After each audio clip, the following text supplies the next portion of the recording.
Bonjour. Bonsoir. Happy Valentine's Day. Joyeux Saint-Valentin, cher ami. I'm in honorable position to be next to the fabulous, extraordinary Dr. Kate. We've had the pleasure to meet Dr. Kate at many occasions. As you know, neurologist, psychologist, she goes into your brain and can explain everything. From attachment to chemistry, to love affair and why you fall in love, to everything dealing with you and another significant other. So this is going to be a fun session because Dr. Kate will show us how we react and function around this wonderful world. Woo! I got so excited the cork came out even before my sentence. Happy Valentine's Day, everyone. We're here to talk about relationships today. So I hope you are as excited as we are. Cheers. Number 69. So, Dr. Kate, number 69, what does it make you think? That's a good way to start, isn't it? Smells delicious. Fruit forward. Sort of reminds me of my grandparents' love story a little bit. My grandfather was an actor, and my grandmother went to go visit him and watch him be the shining star of the TV series. And he saw her in the crowd and fell madly in love. And I think this wine is one that's particular to make you stay connected to it forever and ever, just like my grandparents. Well, if I share a story, my lovely Gina, as you know, you were there in 2008 as I proposed. Gina loved bathtubs. So I had installed in our little apartment in the city as a surprise for Valentine in 2008 a bathtub, beautiful English style. And I filled the bathtub with JCB 69. It was what we call, Dr. Kate, a bubble bath. So it's 2 cases of JCB 69, so 24 bottles and the same volume, 18 liters of hot water. I waited with Gina like this, with this tuxedo jacket, and she arrived. I had candles from the elevator all the way to the wonderful area where the bathtub was. She looked at me and she says, "I'm coming in." And she did. And we never left for 6 hours. We had the food delivered in the bathtub. Aww. And 9 months later, the twins were born. Here we are. Here we are. Cheers to that. So that sounds like a lot of mad passion and falling in love and intimacy. And that's what we're actually here to talk about today. So, Dr. Kate, how does attachment, or whichever way you want to talk about it, intimacy, love at first sight, coup de foudre, chemistry function? Well, in order to talk about love, we have to start with the attachment theory. And we start with that with our primary caregivers. Yes. So when your daughters were born, they obviously spent a lot of time with you and Gina. Yes. And you would take them to the park and the twins would run off and go play. And I'm sure that they actually have met them. So I know that they have secure attachment, which is a healthy attachment style. And that looks like when you're a little child, you go off to the playground, you turn around a couple times to make sure that your parents are there, but you're off independently playing.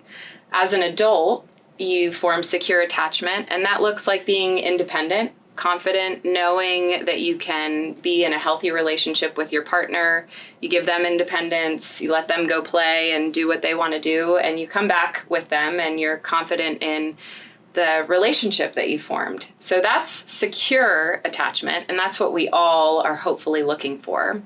There are 2 forms of insecure attachment, yes, unfortunately, and we all sort of struggle with that too because we're human and imperfect. So The first one is insecure attachment, anxious attachment. Yes. And that looks like when you're a little kid, you get dropped off at the playground, and the little children that are screaming and crying, maybe holding on to their parents' legs, not wanting to let them go.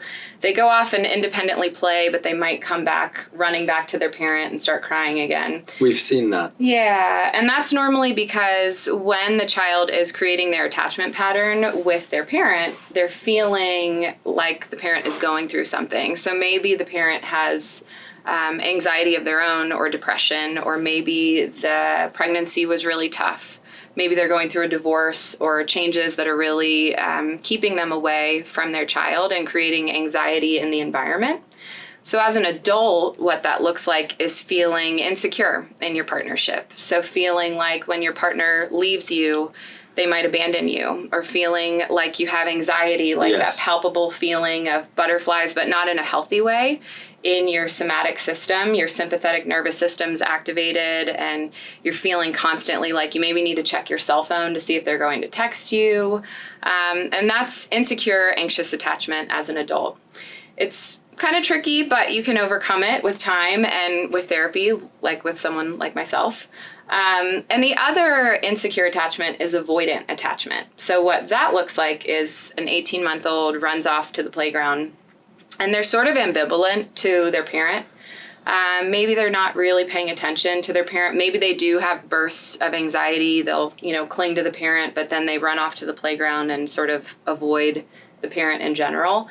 As an adult, what that looks like is avoiding relationships, sort of numbing the pain, feeling like you don't want to be connected. That's right. Oftentimes we see that men, more often than not, have avoidant attachment patterns, and women have anxious attachment patterns. And then obviously both hopefully have secure attachment patterns. So avoidant and anxious attachment are both attachment patterns that you can overcome, but you do a lot better when you end up with a securely attached partner.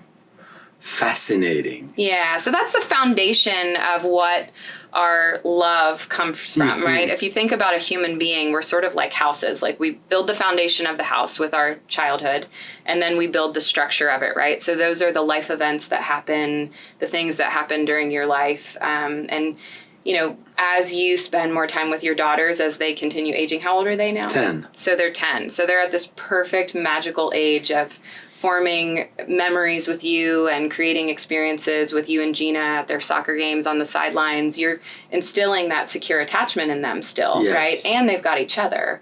So they're learning right now that confidently I can be secure and stable and safe because I've got my parents and I've got my sister. And that in loving relationships looks like a healthy, beautiful, flourishing relationship. Like a man and a woman who decide to fill up a bathtub with 69. Well, let's talk more about this. So tell us about the attachment with, two human beings as far as not children, but older, and how does that work? So there are a lot of things that happen in relationships. Complex question, but we know Dr. Kate can distill it to the essence. I'll do my best. Why do people fall in love? Or why are you attracted to someone specifically, right? That's the big question. So why don't Is it visual? Is it emotional? Is it all the senses together at once? Is it just one thing? And I don't know about you, but the coup de foudre, as we call it, bolt lightning, is always phenomenal. It's, that je ne sais quoi that is sometimes difficult to explain, but this earthquake is happening right inside. I think what you're talking about is the brain chemistry of what happens during the falling in love or meeting someone for the first time. Do you want me to go through that a little bit? I would love to. So when we find someone attractive from across the room, or, you get connected with someone, you have a blind date, you sit down and immediately your adrenaline starts to kick in, right? So you find this person attractive, you become engaged with them, you're interested in learning more about them. So the adrenaline sort of feels like anxiety a little bit. And I don't know if you've ever experienced this, but maybe when you first met Gina, you almost felt obsessive, like a little bit of obsessive compulsive thoughts about thinking about her and what life could be like and where traveling, what you could do to travel and create memories together, right? That's right. That's that anxiety, that pull, that drive, the spark. And that's all in our limbic system, which is our emotional and memory. And it's also in adrenaline. So this like way in which we move towards someone. We also then have the neurotransmitter of dopamine, which is our it's our neurotransmitter that creates memories. It also creates infatuation. It creates this desire and drive, that impulsivity. That starts to permeate a little bit more in our brain, and we become more and more attached to someone because of that.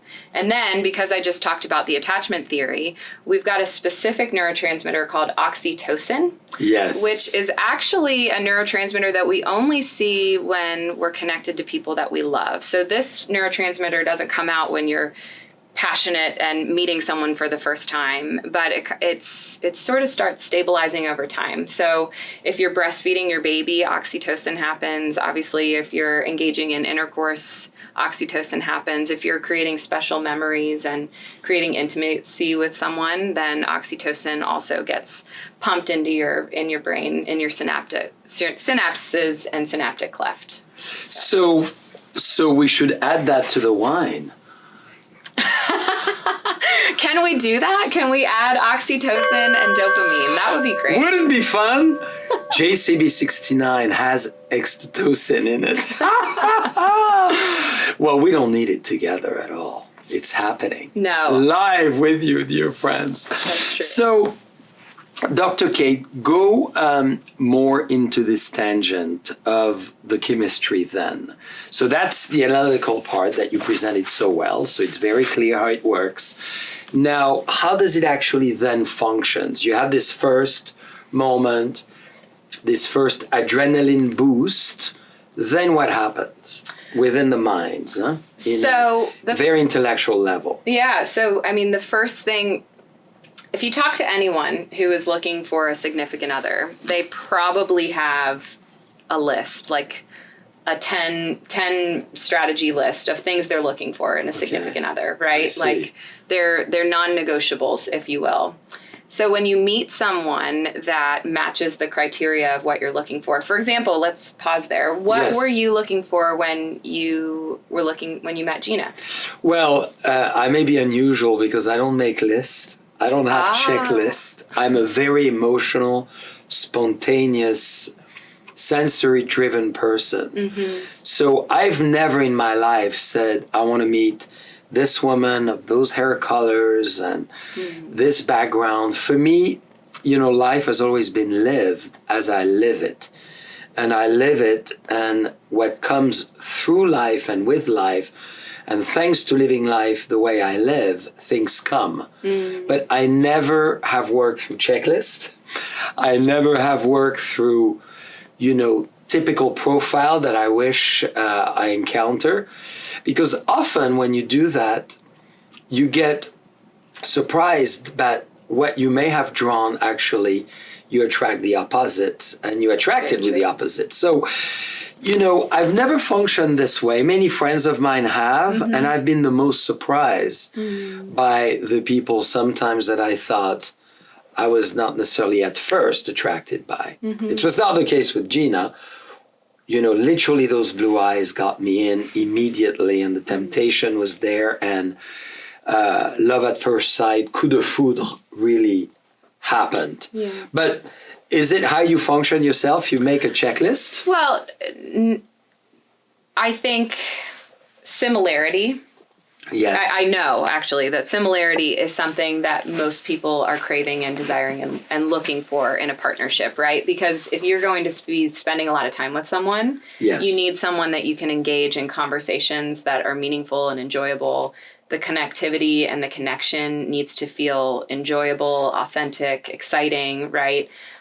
You've got to have similar interests, and you also need to want to be spending time with them. So with you and Gina, maybe you didn't have a checklist, but you certainly met her and had so many things in common that the similarities really drew you towards one another. But do they always attract or opposite attract? So I've had many wonderful relationships in my life of someone on the total other side of my school of thoughts, of my beliefs, of, my background or my aspiration. Mm-hmm. And the relationship was, in addition to what you just said, quite miraculously fantastic. Mm-hmm.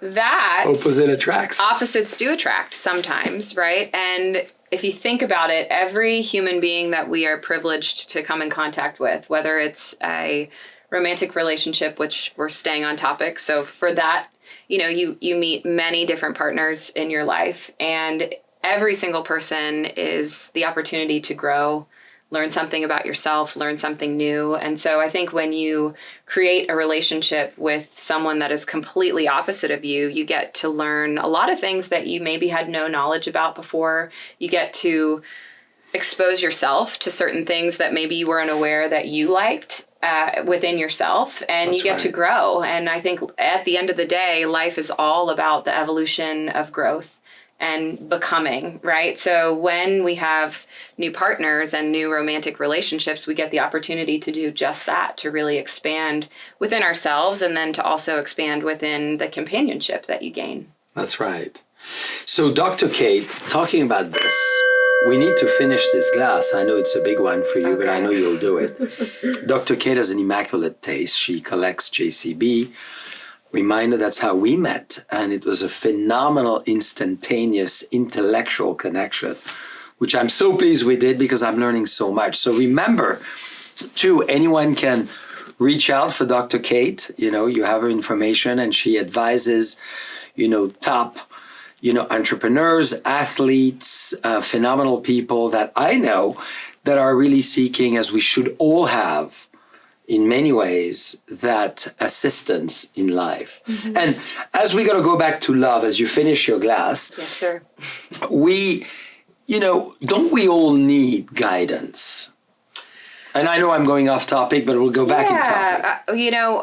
I see, so every human that I work with, regardless of what they are coming to see me for, they're typically also dealing with relationship issues. And we all go through our own relationship with ourselves, right? Which is the most important one. That's right. Building that self-esteem, creating our self-schema and self-concept. That is the foundation of who we are. When we have that as our best foot forward, we can then find a partner that's sort of running at the same pace and cadence as us in life. And we can really find the best version of a partner for ourselves. So a lot of times what I do with my clients is make sure that they are taking care of themselves and creating really from the inside out who they want to be, so that whether they're already partnered or not, once they enter a relationship or when they're in a relationship, they're better serving their partner too. And that's right. We all crave love. We are born out of our mother's bellies, and we create connection, and we need a network of human beings to keep us alive. It's the biological basis of behavior. And then love motivates and drives all of us. If you think about it, the Taj Mahal, for example, was built for his 14th passionate lover that he was obsessed with. And that beautiful building over in India is one of the largest, most amazing creations we've ever had. So, so much. Love allows us to do anything. Yes. There's only love. What's the Beatles song? So, Dr. Kate, we're going to go now to Chardonnay, to another style of wine, Whittle Creek. Okay. And the symbol of Whittle Creek, I love this winery because it's all about transformation. It's all about the butterfly. How we're born differently, as you can see, of different colors, of different mode, of different vibration. And the butterfly is a great little creation of nature because it starts as one form and then evolves. And then for a few hours, agitate the wings, and then suddenly you become that gorgeous thing. How do we transform and seek within ourselves this inner sense of loving, being more loving at large, just not altruistically, but emotionally? Many people I know in the world we live in have a hard time going deeper. And I don't want to go necessarily yet to vulnerability, but to, the boundary of allowing yourself to love, allowing yourself to fall in love, allowing yourself to fall seduced. Because a lot of us live in the rhythm of business or transaction or a processed life, if you see what I mean. So would you please recommend to us in this time of Valentine, whether we have a Valentine or you don't or you will, all of us will have one, and all of us have one subconsciously anyhow.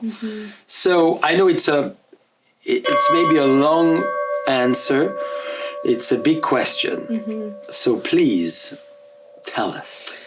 Well, what a beautiful symbol. First of all, the butterfly coming out of the cocoon and becoming and being this beautiful vision of elegance and grace. And it's the lifespan of a butterfly is so limited, right? That's but right. It's such a beautiful gift and privilege when we get to see them as human beings. And some relationships are like that, if you think about it. Yes. Some of the relationships that we form are fleeting and very beautiful, and we either lose someone because they pass away or we get disconnected. But every single one of the relationships that we have forms and is this beautiful, magical space of opportunity to grow and to become. That's right.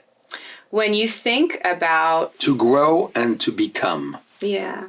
Thank you for stressing that. Yeah. Very, very important. When you think about your daughters, I keep going back to them because on Valentine's Day, the opportunity to be a parent is the ultimate love, I would say. Maybe you disagree with me. No, of course, never. It's just so special. How could I disagree with my doctor? But if you think about who they are becoming, like you're getting to watch them blossom and grow and become vibrant and like transform into their own little colors of life. When you think about who they are, what do you want for them in the spirit of love? That's right. Well, to love unconditionally, to be embracing the world, to be uniting the world, which they are, to be non-judgmental, and to have a good understanding of who beings are, but to be embracing any culture, any religion, any skin color, which they really are. They don't even notice people's skin color in many ways, which is fabulous. And to be those phenomenal loving individuals that have a good understanding of who they are, but at the same time are very curious. So if you would ask my number one wish, and my wish of love is curiosity. What attracts me in someone is the fact that I keep want to go further and get to know further and get to be tempted to discover and learn from someone as well. So for my, humble personal view of not only my daughters but myself, curiosity has always been my number one attraction.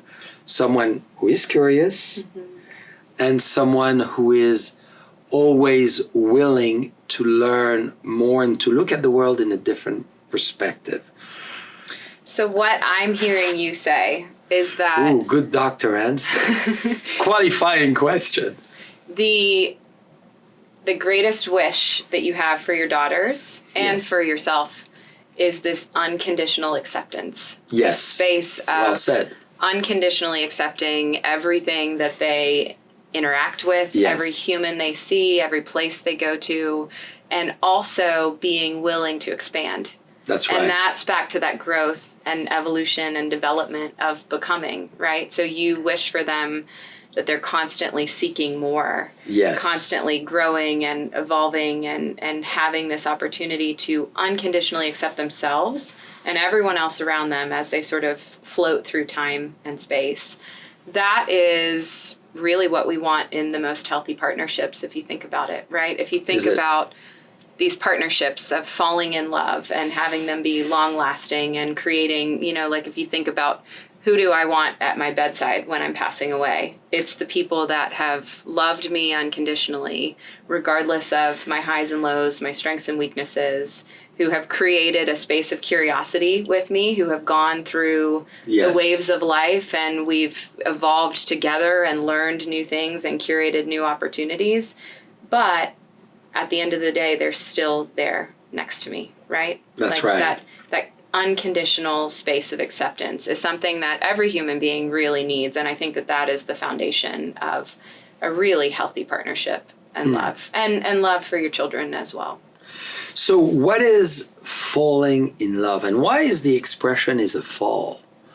Why it's not a rise? I've always questioned. Ooh, that's a great question. For me, as love comes, the adrenaline, as you referred to, goes up.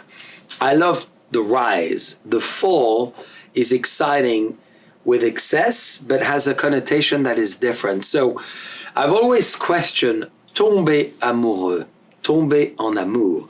In French, it's the same. In Italian, the same. I've always wondered, doctor, can you explain us that? The rise of love. The rise of love. Well, I explained the brain chemistry at length. So some of the things that are important to us are similarity. So that is kind of what I touched on a little bit ago, which is the connectivity, the similar interests and engagements that we like. The other thing is obviously physical attraction, right? So being attracted to the gestalt of someone or something that they do, or, you know, it might even be an opposite of what you're typically attracted to, but something in there that's either inspirational or desirable or you find exhilarating and passionate and exciting. And then also, you know, for you and Gina, for example. Yes. What is it that you needed from her? What is it that you found when you were falling in love with her that you all of a sudden needed? Well, for me, I was very fortunate to find a muse, an inspiration, a challenging, phenomenal balance that allows me to be who I am and at the same time engage into being inspired to being who I always think I could go without necessarily knowing what it is. And I really recommend that in partners. Yes, that's the question I wanted to ask you, is from physical to intellectual. How long can a physical, purely relationship last? You know, sexual, transactional, boom, boom, boom, to emotional, to then intellectual. And how do you, Dr. Kate, help us to think about the different sequence of that? Because I really believe in life, as I've seen with my grandparents, 75 years of wedding anniversary that we did. Wow. My parents, 65. My in-laws, same. You know, as we see those long relationships, my parents specifically, phenomenal, but major ups, major downs, as we all do. But there is the brain, which is your specialty, that really helps us to keep it together. So can you walk us through the sequence of that? So you have fatal attraction. Oh, Dr. Kate, I want you now. This is it. And we have it on the sofa here, and it's insane. But then Dr. Kate says, okay, Jean-Charles, intellectually, you don't, necessarily stimulate me as much as I'd like. It was fun. We had a great time. And then you move on. So there's that, and that. Can you walk us through that Absolutely. process? And we sort of touched on this in our last JCB Live. Yes. But I want to bring it back up because it's completely relevant to love and relationships. So what you're talking about are the different forms of intimacy. That's right. So just to do a little, brief backpedal, we talked about the 4 forms of intimacy. So when you're thinking about intimacy and connectivity, you've got intellectual intimacy, emotional intimacy, experiential intimacy, and then sensual/sexual intimacy. So in order to have a healthy, thriving relationship, you need all four of those.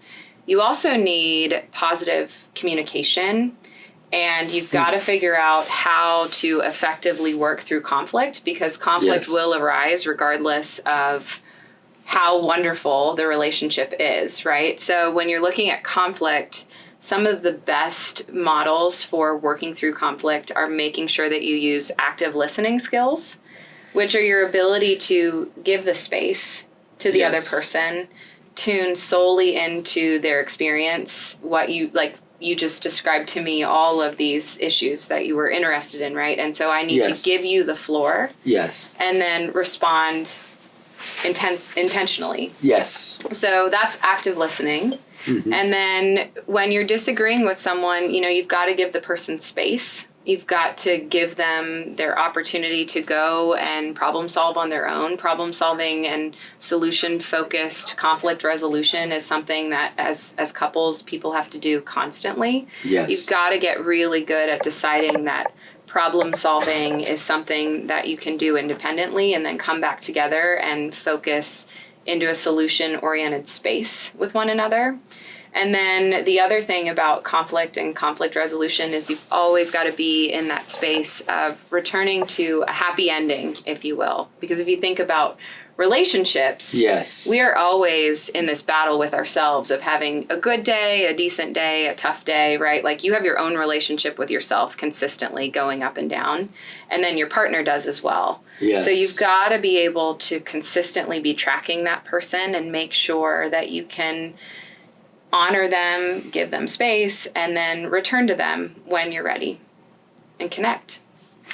So, why was Valentine created? That's a great question. Do you know that answer?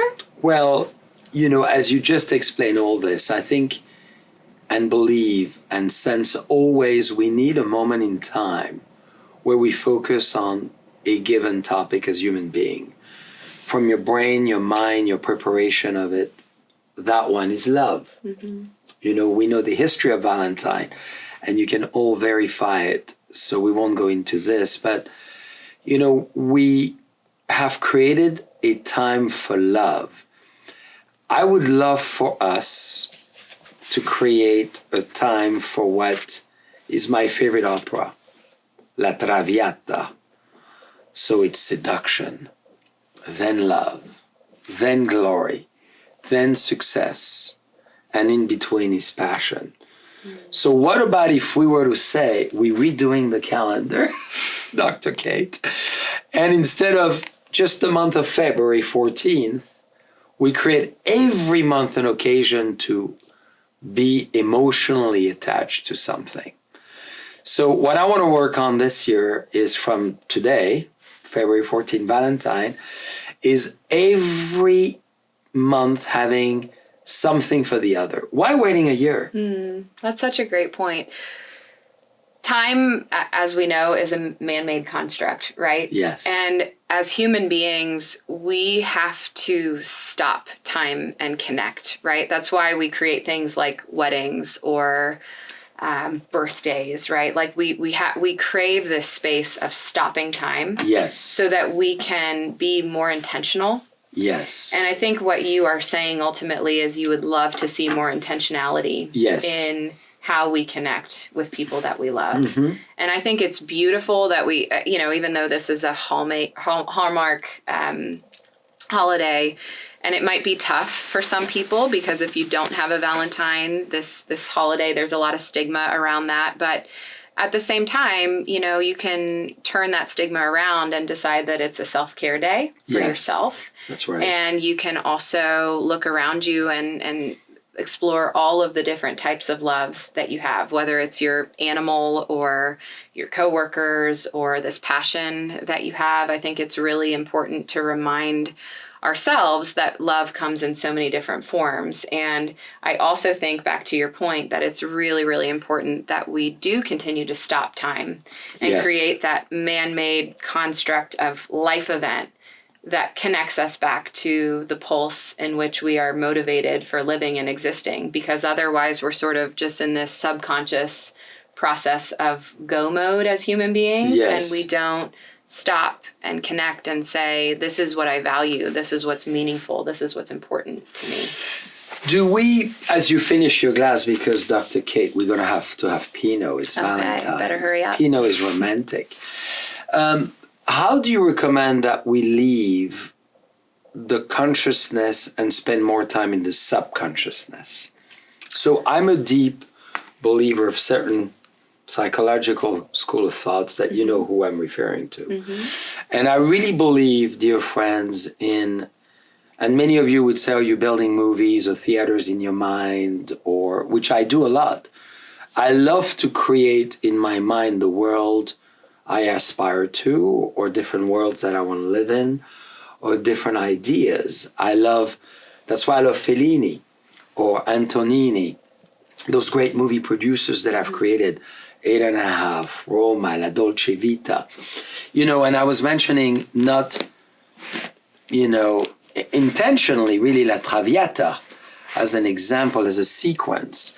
So how do you recommend we bounce between two and we allow ourselves to spend enough time into that non-conscious world?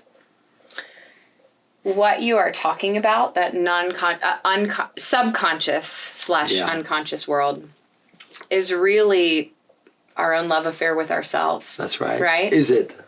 I think so. I mean, it's that space that nobody else gets to witness, except for probably me, because I'm a psychologist. So I get the privilege of seeing that. But it is the space where we drive our own reasons for the places that we want to exist in, right? And when you give yourself permission to do things that create that internal vibration of excitement and joy, like maybe listening to music or jumping in the bubble bath and disappearing from the world, or going for a run. A lot of physical activity will create that internal drive and space of joy. Those places where you're tapping into yourself, you're giving yourself the moment to be on a first date with yourself, right? You give yourself permission to fall back in love with yourself. You give yourself permission to explore and find the vibrancy, that the pulse and meaning of why you want to keep going. And I think for most successful people, they go into that space a little bit more than people that are in the vibrancy or the vibration of other people's needs for them. Mm-hmm. So it's really important to clear off your calendar and give yourself space, just as important as it is for you to take Gina on a date or show up to the girls' soccer game. Mm-hmm. It's important for you to detach and connect to that subconscious. And as you're finishing your glass, Dr. Kate, what a great discussion. How do you detach yourself? And I'll tell you how I do it. I personally love music. Because I work with people all day and listen to their stories and take it in.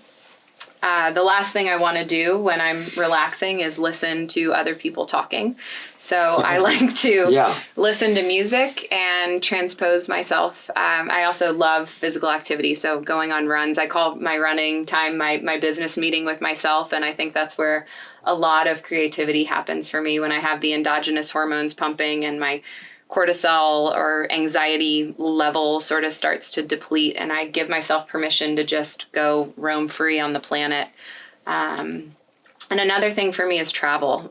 Just as you were talking about hoping that your daughters get to go explore the world and unconditionally accept and love it, I love being in that space where I'm so insignificant and no one in a community and culture, but still getting to exist there. So that is where I find myself in the best version of myself. What about you?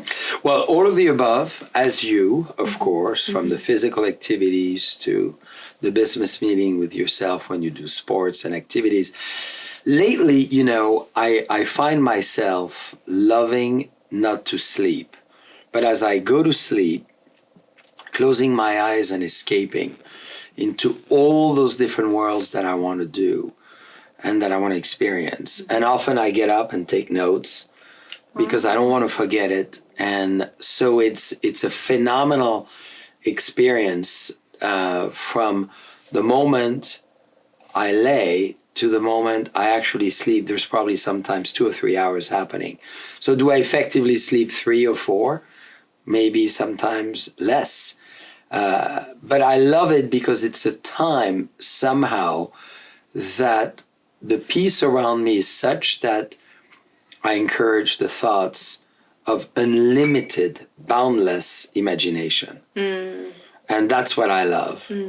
So in terms of another topic I'd love for us to touch on briefly is... Do you want me to tell you about the brain? Absolutely. In the sleeping process really quickly? And cheers, by the way. Pinot Noir, Wattle Creek. Dear friends, we back in the Russian River. The romantic wine, we all know Pinot Noir, is the tete-a-tete wine. Smells Dr. wonderful. Kate. Voila. Voila. So what you are talking about is the full REM cycle of sleep, right? So we go through a space of consciousness to subconsciousness to unconsciousness when we are in the beta, alpha, theta, and delta waves of sleep, and then we go through the REM sleep cycle. It lasts about 110 minutes. And when you come back up from that, you either continue sleeping and you go through another 110-minute cycle of the delta waves, which is like unconscious, to the REM cycle, which is like that dream state where you have flaccid paralysis and your body won't even move. You feel like if you get aroused or woken in that state, you normally feel like you're sort of a prisoner to your body. But that's when the dream cycle happens. So when you were describing your sleeping and waking up and having to write down all of these thoughts after like 3 to 4 hours, that to me sounds like going through 1 or 2 waves of REM cycle. In our REM and non-REM cycles as human beings, in my professional experience, I think most of the time our brains are trying to make sense of something. Yes. So we've started to create something in the or subconscious mind, but we haven't quite formed it to fruition. So when you're sleeping, you're doing that, right? You're creating that bridge, that formation, and that gives you the opportunity to then wake up and write it down and come up with all the creativity that's in this room and everywhere else that you have created in Napa and everywhere else. So thank you. So how many waves do we actually need? If I could sleep only 110 minutes, I would be thrilled. Just give me 1 cycle. Would that be enough? I mean, most medical doctors, which is not what I am, I'm a trained neuropsychologist, but most medical doctors say that about 7 hours is good. However, I will say, as a clinician, that most of my most creative, successful clients that I have ever worked with sleep about 4 to 5 hours at best. I'm feeling better. I haven't encountered success yet, but hopefully we'll find it somewhere. So, doctor, a topic we haven't never talked about together. I recently watched a phenomenal YouTube video of David Lynch. And we experienced through that video transcendental experiences, which has been a very big deal in the surrealist era of all the artists, including a lot of his movies, including a lot of what Fellini and many others have produced. Can you guide us there, transcendental love, and that, level where we can get to? And I know it's an abstract question. Well, my question to you is... What do I mean by this? No, my question to you is, thank you, how many people in the world do you really think have experienced transcendental love? I'm going to surprise you with the answer. Okay. Probably all of us, without knowing it. And why is that your answer? Well, because we don't know necessarily what that is within the curves of what love is. I think there's a form. I think we through Valentine and that beautiful heart and the romance and the rose and the red rooms and the beautiful Pinot and what we imagine of love. And, you know, when you evocatively think of love, you think of that heart. But love is so much more than this, and it at so many different scales and levels. It's not just holding hands and walking on the beach and looking at the beautiful horizon. I mean, if it was just love, it's a simplistic view of it. Right. So I feel through what you just explained so well, from the childhood to today, we somehow have experienced it all. But what is to you transcendental love? I think it is ultimately finding your soulmate, whatever Yes. that definition is to you, Yes. or soulmates. I think that you can have more than one. I think soulmates come in many different forms. I think they can come in the pets that show up at your doorstep, or the children that you are privileged to raise, or people that you come in contact with that, you know, create all types of new spaces of growth for you. But I think ultimately that is what we are looking for as human beings, is this space of feeling unconditionally accepted, having space to grow and develop, having freedom to be independently and authentically ourselves, and to be accepted in that space by our soulmate. And I think that is what transcendental love is. That's my personal and professional opinion. And subconscious love, you said it a little bit. Conscious love, subconscious love. I think conscious love is the behavioral choice that we make, right? Like the partner contract, the marital agreement, if you will, of the things that are acceptable and not acceptable for you and your partner.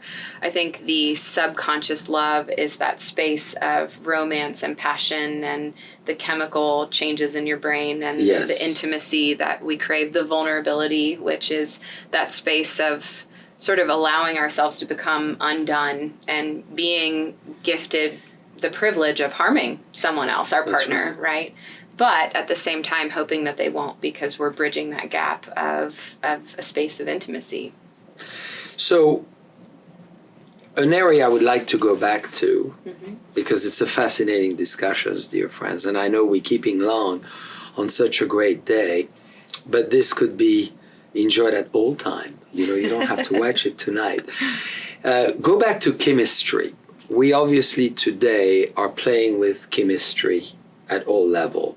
I'm the least knowledgeable on this topic. I'm the only one maybe in this world who's never done any drugs of any forms, any cigarettes of any forms, any tobacco of any forms, anything, frankly. It's hard to imagine for anyone here, but it's true. However, brain chemistry manipulation is an enormous trend in over-the-counter, in prescribed medicine. So would you guide us? Because this is fake love, this is fake passion, this is fake this is fake that, or this is influence. So, well, with individuals that feel like they need medication, right? Yes. You are adding in neurotransmitters that maybe your brain doesn't make. Okay. Right? So it's a complement. It's an add-on. Yes, it's an add-on, exactly. Okay. And oftentimes, if you think about it, like when you first fall in love with someone new, it's that add-on, right? Yes. Because over time, you don't feel that same way, right? So just like if you take a psychotropic medication, like an SSRI, you will feel the rush and the help immediately, but then it sort of decompensates or dissipates in a way. And that is really the human condition, right? We get used to something or accustomed to something, and we sort of accept it and we grow with it, and then all of a sudden it doesn't connect with us the way that it once did. But that's okay. You know, it's sort of it's an expectation of a healthy, functioning individual to keep moving forward and find other avenues that keep them passionate, that keep them consistent with showing up for their own lives. So how do you recommend that we deal with this situation when we know there's indeed, or there's indeed a deficiency in the brain chemistry, and you build that compensation without making it an addiction? I think most of the time when there is maybe a neurochemical imbalance, it's actually because there's an actual cognitive imbalance in the human being. Yes. So I truly believe, obviously, because I'm a clinical psychologist, that working with a clinician is your best option. I see. Because you need to get back to that foundation of who am I, and you need to fall back in love with yourself. And that looks like perspective shifting and giving yourself the opportunity to evaluate how you've been thinking about yourself, the behaviors that you've been choosing, the emotions that are connected to that. And then as a clinician, what I do with my clients is say, how is that serving you any purpose? Is that really your concrete truth? What can we perspective shift here to make sure that you are falling back in love with yourself? And how do we create change so that you are the best version of yourself? Because you only get to be yourself in this lifetime once. That's right. Right? So you bring it back to yourself, because I was going to ask the other question, dear friends, and it's away from the themes of the day maybe. If you use an example of a human being and you say, I'm meant to be this, but I'm not this, and I'm, as we all know, and maybe it's a very challenging comment I'm going to make, we're not born equal. And some of us are very different, and it doesn't have to be equal. That's why I hate this expression, because what is equality? We're born different, and I think that's the beauty of it. Differences is what makes the world such a great place. So within that, you have an example of a being, you want to be that person, so you analyze as a doctor that you are a deficiency versus the average, versus what you know. And the person wants to get there, but it's not meant to get there because you're born in a way that you're meant to be.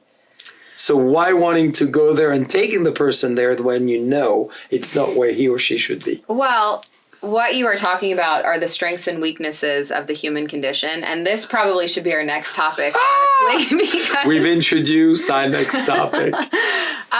You're also talking about behavioral contracts with yourself. You're talking about the transition of a transformation of your self-image and self-esteem building and confidence building. And I think those are all things that you can tweak and mold. We are not all born equal. We all have different characteristics and strengths and weaknesses that pull at our heartstrings, that create the opportunities for life, success, and we all value different things. And so I think those different values start to change us as well. But again, I think this is a topic for an entirely different JCB Live. So what would be the title of that live? Ooh, that's a great... How to be the best version of you. I love it. Confidence and skill building as a human being. I adore it. So dear friends, will you come and see us and be with us? I think that's going to be our next topic with Dr. Kate. And another topic that I'd love, and you giving me shivers of wanting to talk about it, and you know who in the world of psychology I refer to, is the idea of essentialism and existentialism. And I think it would be a great topic with a doctor, not just a philosopher, to talk about. So Dr. Kate can allow us to go within into the chemical structure of our brain and who we are, and allow us to really, from our build out, get to a point of rational understanding of what that dialogue of the two is. Would you be ready to do that too? Absolutely. We have multiple dates. You see, we're connecting on a cerebral level. Absolutely. I love it. Thank you so much for joining us today. It was absolutely my pleasure to be here and to spend Valentine's Day with you. And I hope that whether you are partnered and magically in love today or falling in love with yourself, that you have a phenomenal time in stopping and transforming a life event and creating a moment where you pit stop and focus on love just for today. Love is everything. Cheers. Goodbye.